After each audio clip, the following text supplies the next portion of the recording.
एक गांव में प्रेमजी तिवारी नाम का एक बहुत ही बढ़िया बावर्ची रहा करता था। वो जिस गांव में रहता था उसी गांव के एक ढाबे में वो खाना पकाता और जिंदगी गुजारता। प्रेमजी तिवारी के माँ बाप तो नहीं थे, पर एक बहन और एक भाई था। बहन की शादी करवाने के लिए और भाई को अच्छे से पढ़ाने के लिए वो बेचारा दिन रात कष्ट किया करता था। प्रेम जी के बनाए हुए सारे पकवान कई सालों से बच्चे बूढ़े गांव के बाकी सारे लोग बड़ा मजा लेके खाया करते थे। इसके वजह से वो जिस ढाबे में काम करता था उस ढाबे का नाम अच्छा हुआ और कमाई भी बढ़ गई। एक दिन प्रेम जी के एक दोस्त ने प्रेम जी की बहन की शादी के लिए एक अच्छे से लड़के के बारे में बताया। ये सुनकर प्रेम जी ने सोचा ये शादी तो किसी भी तरह करवानी पड़ेगी, चाहे उधार लेना पड़े, पर बहन की शादी होनी चाहिए। इसलिए वो गांव के जमींदार के पास गया और सूद पर रुपए लेके उसने शादी करवा दी। अपनी बहन की शादी में प्रेम जी ने खुद अपने हाथों से बढ़िया खाना बनाया था। सारे अतिथिगण खाना खा के मुग्ध हो गए। अरे वाह प्रेम जी, तुम्हारे हाथों में तो जादू है भैया। खाना तो तुमने बढ़िया पकाया है भाई। उसी शादी में लड़कों की तरफ से रामलाल नाम का एक आदमी आया था। खाना खा के उसे बहुत पसंद आया तो उसने कहा, प्रेम जी भाई, लंदन में मेरा एक रेस्टोरेंट है, क्या तुम लंदन आके मेरे रेस्टोरेंट में कुक के काम करोगे? ये सुनकर प्रेम जी भाई को याद आया कि उसके भाई को पढ़ाना है, उसका कुछ उधारी भी है। इन सबको छोड़ के लंदन जाना उसके लिए नामुमकिन था, तो उसने इस मौके को जाने दिया। दिन गुजरने लगे, उधार का भार बढ़ने लगा और पूरी तनख्वाह तो ब्याज भरने में निकल जाती थी। भाई को पढ़ाने के पैसे कम पड़ने लगे, घर चलाने में भी दिक्कत होने लगा। तो प्रेम जी भाई इन बातों को लेके मन कचोट के रह जाते थे। इस तरह महीने बीतने लगे, पर प्रेम जी भाई का आमदनी नहीं बढ़ रहा था। फिर एक दिन प्रेम जी भाई उदास बैठ के उपाय के बारे में सोच रहे थे। उसे लंदन से आए हुए रामलाल के बातें याद आए। अरे उसने तो मुझे रेस्टोरेंट में काम करने का मौका दिया था, ये बात मैं कैसे भूल गया। ये सोचकर वो रामलाल से मिलने चला। अरे प्रेम जी, आप इस तरफ? आपने तो उस दिन कहा था ना कि लंदन में आपके रेस्टोरेंट में कुक की नौकरी मुझे देने को तैयार है। अभी भी क्या वो नौकरी मुझे देंगे? अरे वाह, बढ़िया है, आखिर आपने मेरी बात मान ही ली। जरूर मौका मिलेगा। मैं एक हफ्ते में वहां जा रहा हूं। मेरा बेटा आपके लंदन आने तक के सारे इंतजाम खुद देखेगा, ठीक है? फिर जब रामलाल वापस लंदन चले गए थे, रामलाल के बेटे ने प्रेम जी का लंदन जाने तक का पूरा इंतजाम 1 महीने के अंदर कर दिया। प्रेम जी ने उससे कहा, बहुत बहुत धन्यवाद बेटा, आप बिल्कुल चिंता मत कीजिए, यहां हम सब हैं ना। आप आराम से लंदन जाइए, वहां अच्छे से पैसे कमाइए और अपनी पूरी उधारी चुका लीजिए। अपने भाई को अच्छे से पढ़ाइए। अगले 10 दिन में लंदन जाने की आपकी फ्लाइट है। इस तरह उसने प्रेम जी को समझाया और उसे लंदन भेज दिया। प्रेम जी लंदन में स्थित रामलाल के इंडियन रेस्टोरेंट में अपना रसोइये का काम शुरू कर दिया। उसके खाना पकाने के तरीके, सब्जियों को काटने के तरीके, खाने को प्लेटिंग के वक्त गार्निश करने के तरीके, और सबसे बढ़िया बात यह थी, जब उसका खाना पकता था पूरा रेस्टोरेंट खुशबूदार हो जाता। वो मन लगा के लजीज खाने बनाता रहा और कस्टमर खुश होते रहे। खाने से खुश होकर लोग उसे काफी पैसे टिप में देते थे। इससे प्रेम जी खुश होकर और बढ़िया पकवान बनाने लगा।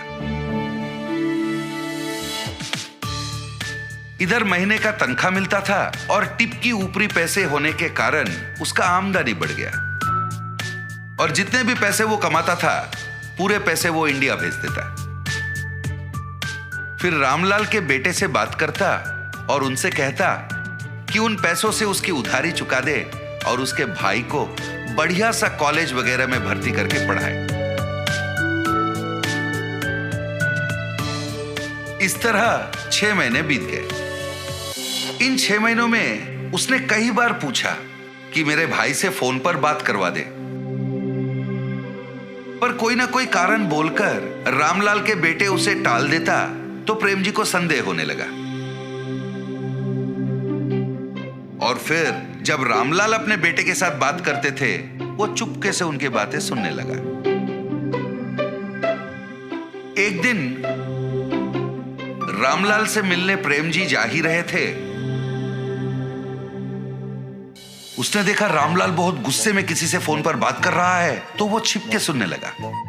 6 लाख रुपए है भाई, ऐसे थोड़ी ना आ जाते हैं। प्रेम जी का हाथ का खाना बढ़िया है, इसलिए उसे मैं जो तनख्वाह देता हूं और उसके टिप के पैसे मिलाकर हर महीने उन पैसों को मैंने बचा के रखने को कहा था, ना कि इसके बारे में प्रेम जी के भाई को बताने के बारे में। कोई ना कोई उपाय निकाल और मुझे वापस फोन कर।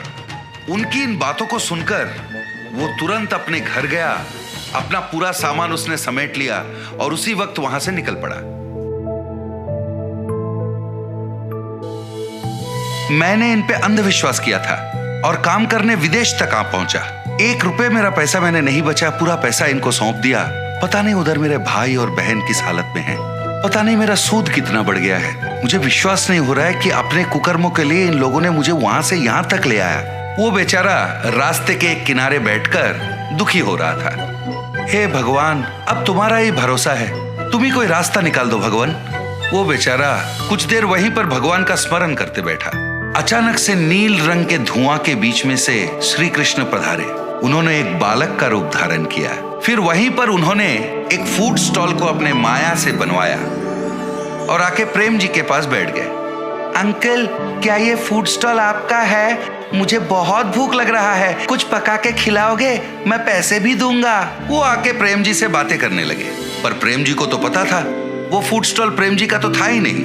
पर कहीं उस बालक को देखकर प्रेम जी को बिछड़ा हुआ अपना भाई याद आया। पता नहीं उसके मन में क्या हुआ।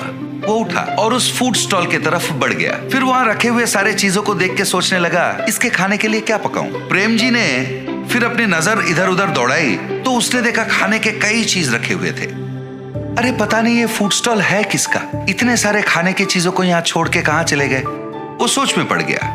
इस तरह अचंभित होकर वो सोच रहा था, वहां खाना खाने दूसरे कस्टमर भी आना शुरू हो गए। प्रेम जी ने उस बालक के लिए बड़े प्यार से खाना पकाया। फिर वो बालक को ढूंढने लगा और वो बालक उसे दिखा नहीं। और इधर वहां बैठे जो बाकी कस्टमर थे वो सारे फूड फूड फूड कहकर प्रेम जी को पुकारने लगे, तो प्रेम जी उनके लिए खाना बनाने में मगन हो गए। इस तरह बिना कुछ सोचे समझे ही प्रेम जी के जीवन में एक नया मोड़ आ गया था। इसके अलावा वो फूड स्टॉल मेरा है कहने वाला कोई आगे ही नहीं आया। तो प्रेम जी ने सोचा शायद ये भगवान की मर्जी है और उन्होंने ही उसे यहाँ भेजा है। वो अपना काम में व्यस्त हो गया। रामलाल को प्रेम जी के फूड स्टॉल के बारे में पता चला तो उसे रोकने वो खुद आ पहुंचे, पर उसे पता नहीं था ये स्वयं भगवान की देन है। वो उसे कहां रोक पाता। इतना ही नहीं, उसका खुद का धंधा ठप होने वाला था और उसका दिवालिया निकलने वाला था। फिर प्रेम जी ने अपने कमाए हुए पैसों को जमा किया और एक विदेशी के सहायता से उसने अपने भाई को लंदन बुला लिया। वो अपने भाई को लंदन में पढ़ाने लगा, अपनी उधारी भी चुका दी और फिर अपनी जिंदगी को वो आराम से खाना पकाते हुए जीने लगा। प्रेम जी अगर रामलाल और उसके बेटे की बातें नहीं सुनता, पार्क में उस बालक की बात मानकर अगर वो फूड स्टॉल में नहीं जाता, तो शायद आज वो अपने भाई बहन के साथ इतनी खुशी खुशी जिंदगी नहीं बिता सकता। एक बार एक गांव में एक बुढ़िया रहती थी जिसका नाम था करुणा। वो तरह तरह के अचार बनाकर बेचती थी।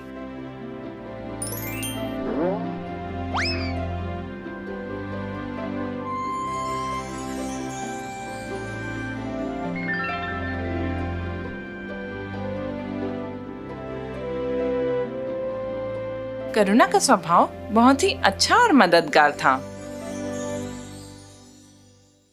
उस गांव में कोई अचार की दुकान नहीं थी। कुछ ही दिनों में करुणा का व्यापार बढ़ने लगा और उसने अपने घर के बाहर एक नई दुकान लगाई जहां से वो अचार बेचने लगी।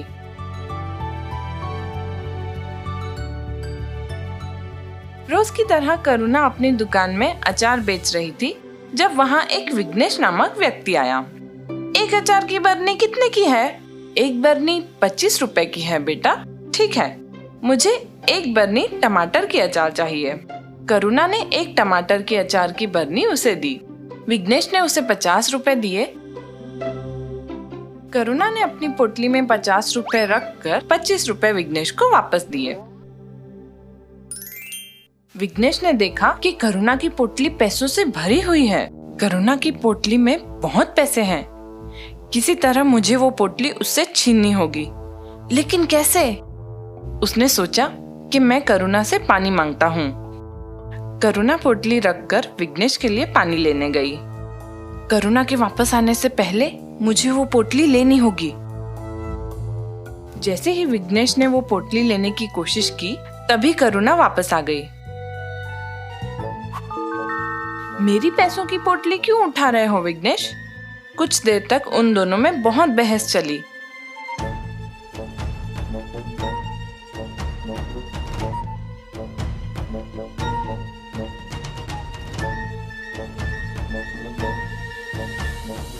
और विघ्नेश ने कहा, अब ये पंचायत ही तय करेगी कि ये पोटली किसकी है। तो अब मुझे पंचायत में बताना पड़ेगा कि ये मेरी पोटली है। विघ्नेश अभी छोटा है और अगर पूरी पंचायत के सामने उसे गलत साबित किया तो ये उसके लिए अच्छा नहीं होगा। वो अपनी गलतियों से खुद सीख जाएगा। अगर तुम्हें लगता है कि ये पोटली तुम्हारी है तो तुम इसे रख लो, मुझे कोई बहस नहीं करनी है। विघ्नेश ये सुन के बहुत खुश हुआ और वहां से चला गया।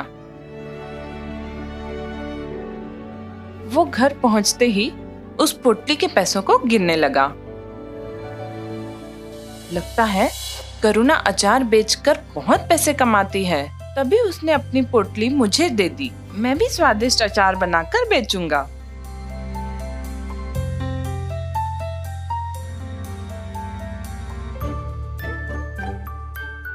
अपने पैसों में करुणा से चुराए हुए पैसे जोड़कर उसने नई सामग्री लाई और अचार बनाना शुरू किया।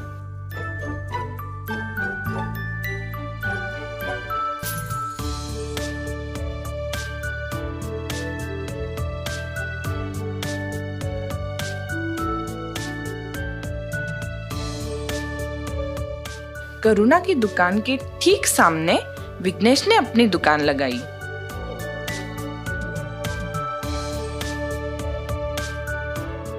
अचार ले लो अचार, नींबू आम मिर्ची की ताजी अचार।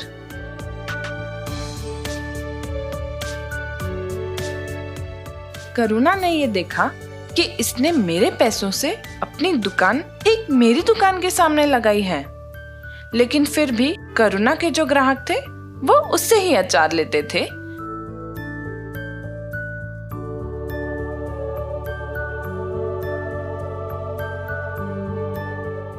ना कि विघ्नेश से, क्योंकि विघ्नेश एक नया व्यापारी था।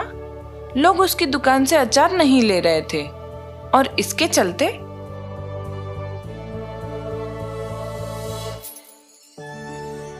अचार पड़े पड़े सड़ने लगे। विघ्नेश बहुत दुखी हो गया था। मेरी बनाई हुई अचार खराब हो रही है, अब इससे कौन खरीदेगा? ऐसा बहुत दिनों तक चलता रहा और विघ्नेश का व्यापार बंद हो गया। विघ्नेश के पास खाने के लिए भी पैसे नहीं थे। वो दुख में सारा दिन दुकान पर ही बैठा रहता था। करुणा ये सब देख रही थी। करुणा से विघ्नेश का दुख देखा न गया।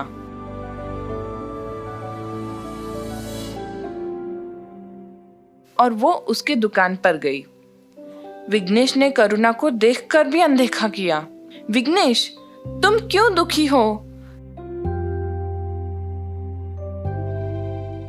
तुम अचार की बरनियां बदल क्यों नहीं रहे हो?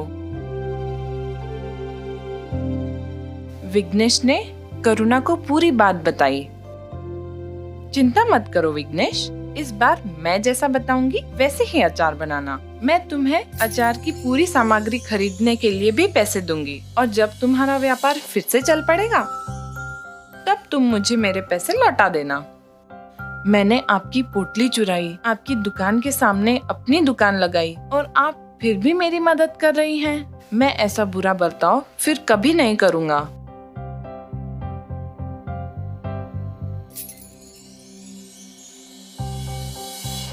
जैसा करुणा ने बताया, विघ्नेश ने वैसा ही किया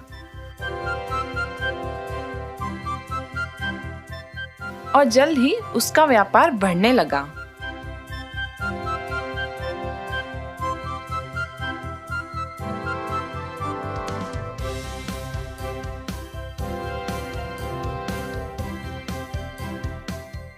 विघ्नेश ने करुणा के सारे पैसे लौटा दिए। अब हर काम ईमानदारी से करना विघ्नेश। आपकी अच्छाई के कारण आज मैं अच्छे से व्यापार कर पा रहा हूँ। आज से मैं आपकी मदद करूँगा और आसपास के गांव में भी अचार प्रसिद्ध कर दूंगा। करुणा ने विघ्नेश की बात मानी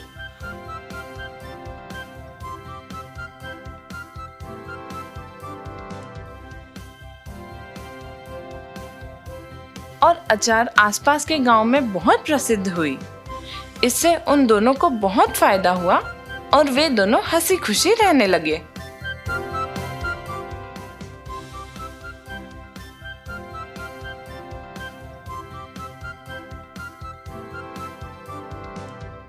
माधवपुर नामक एक गांव में थे दो आदमी, विनोद और सात्विक, जो पड़ोसी थे। विनोद था बहुत आलसी और कोई काम नहीं करता था, पर सात्विक के पास बहुत गाय थे जिनका दूध बेचकर वह पैसे कमाया करता था। इसी दौरान दूध का धंधा काफी बढ़ रहा था, तो सात्विक ने सोचा कि अब वह पड़ोसी गांव में भी दूध बेचना शुरू करेगा। अपने जमाए हुए पैसों से उसने नई साइकिल खरीदी, जिससे वह बाकी के गांवों में जाकर दूध बेचने लगा। एक सुबह जब सात्विक काम के लिए अपनी साइकिल पर निकला, तब विनोद ने उसको देखा। अरे, मुझे बिना बताए सात्विक ने नई साइकिल खरीद ली। उसके लौटने के बाद पूछूंगा। ऐसा सोचकर विनोद उसके घर के बाहर सात्विक के लौटने का इंतजार करने लगा।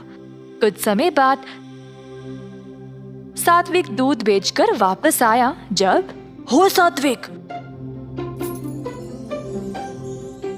तुमने नई साइकिल खरीद ली? हाँ विनोद, क्यों, क्या हुआ?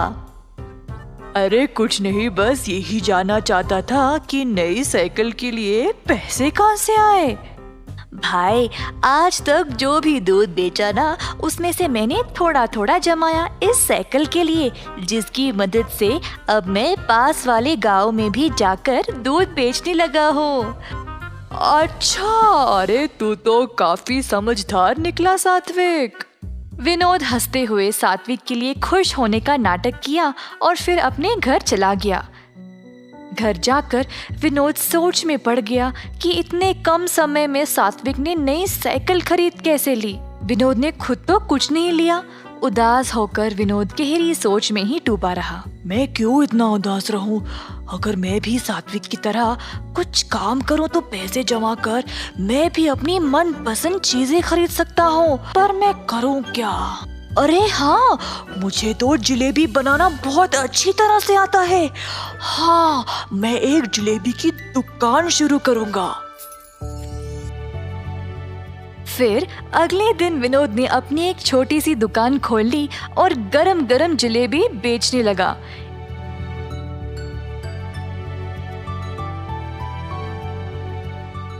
एक जलेबी 5 रुपये, आधा किलो 50 रुपये और 1 किलो 100 रुपये में। इस प्रकार विनोद ने बहुत स्वादिष्ट जलेबी कम भाव में बेचने लगा।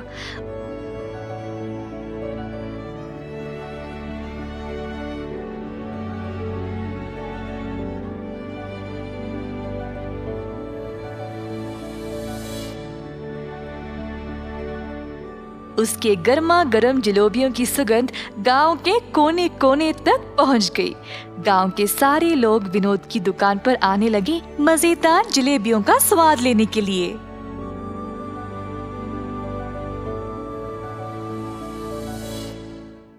कुछ ही दिनों में विनोद की जलेबी बहुत मशहूर हो गई। एक दिन रमेश नामक एक आदमी उसकी दुकान पर जलेबी खा रहा था। वाह विनोद, तुम्हारे हाथों की बनाई हुई जलेबी बहुत ही मजेदार है। इतने कमाल की जलेबी मैंने आज तक खाए ही नहीं भाई, वाह। ऐसा कहकर रमेश जलेबी के मजे ले रहा था और बाकी के लोगों ने भी उसकी बहुत तारीफ की। पूरे गांव में विनोद की दुकान और भी मशहूर हो गई। अब धीरे धीरे विनोद थोड़ा घमंडी बनने लगा। मेरे जैसे जलेबी तो और कोई बना ही नहीं सकता। मुझे जलेबियों का दाम भी बढ़ाना पड़ेगा, इससे मैं और ज्यादा मुनाफा कमा सकता हूँ। दुकान पे आए हुए सब लोगों को विनोद ने बोला, जी आज से एक जलेबी 10 रुपए, आधा किलो 100 रुपए और 1 किलो 200 रुपए में। एक आदमी उदय जो जलेबी खरीदने आया था, उसने कहा, अरे भाई साहब, जलेबी इतनी महंगी कब से हो गई है? बाकी के दुकानों में तो किलो 100 रुपए में ही बेचते हैं। अगर मेरे जैसे स्वादिष्ट जलेबी कहीं और मिले ना तो वही जाकर खा लीजिएगा, मुझे कोई फर्क नहीं पड़ेगा। विनोद जैसी स्वादिष्ट जलेबी कहीं और नहीं मिलेगी, ऐसा सोचकर लोगों ने अब महंगी जलेबी खरीदना शुरू कर दी। इस गांव में मेरे जैसे जलेबियों को टक्कर देने वाला और कोई है ही नहीं। गांव वालों को तो अब मेरे स्वाद की लत लग चुकी है। ऐसा सोचकर उसने जलेबी को तोलने वाले तराजू के नीचे सबकी नजर से चोरी एक छोटा सा भार लगा दिया, जिससे वे लोगों को ज्यादा पैसों में कम जलेबियां बेच सके। इसी तरह विनोद का कारोबार उसके अनुसार चलता रहा। एक दिन गांव के जमींदार को विनोद की जलेबियों के बारे में पता चला, तो उन्होंने अपने नौकरों को उसके पास 1 किलो जलेबी लाने के लिए भेजा। नौकर गए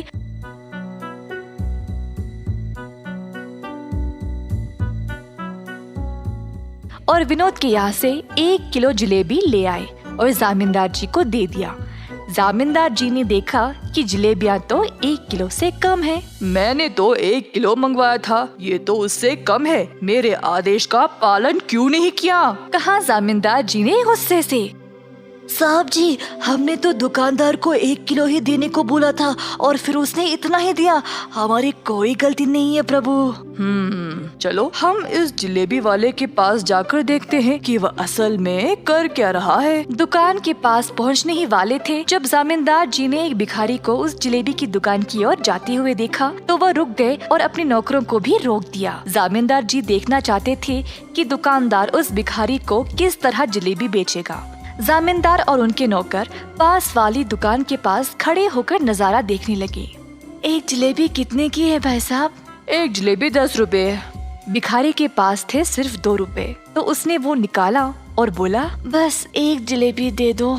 विनोद ने कहा, 10 रुपए की एक जलेबी है, 2 रुपए में नहीं मिलेगी।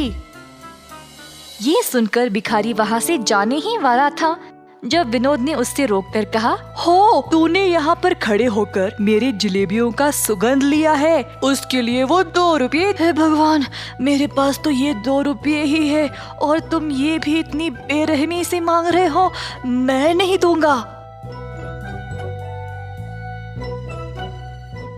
इसी दौरान जमींदार जी वहाँ पर पहुँचे और अपने पास रखे हुए पैसों का थैला भिखारी को दिया और कहा, तुम्हारे 2 रुपए के बदले में इस दुकानदार को तुम ये पैसे का थैला दे दो।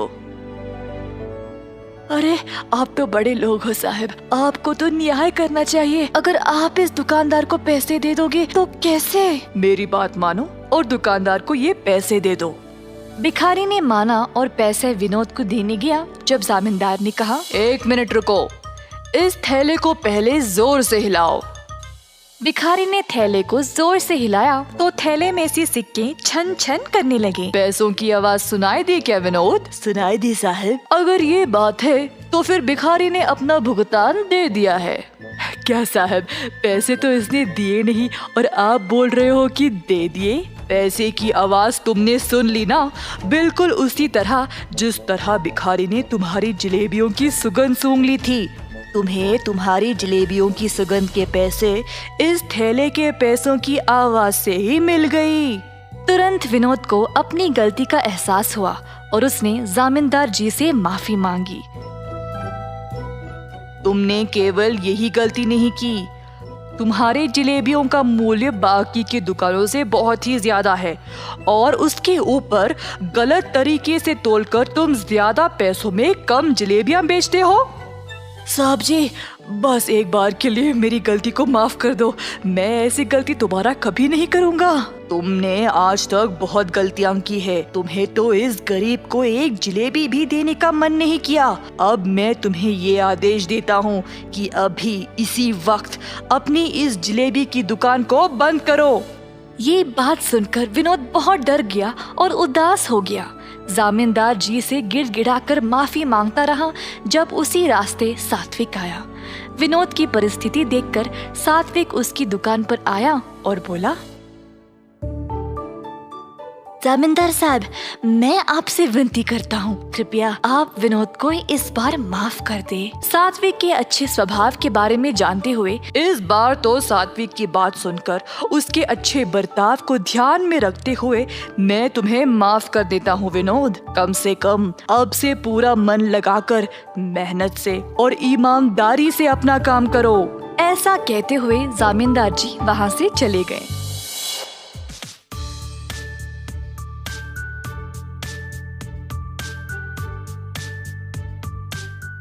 सात्विक और जामींदार जी की बात सुनकर विनोद ने अच्छा नाम कमाने का ठान लिया। पूरी लगन और ईमानदारी से उसने दोबारा अपना कारोबार शुरू किया। इस वजह से अब और भी लोग उसके पास जलेबी खाने आने लगे।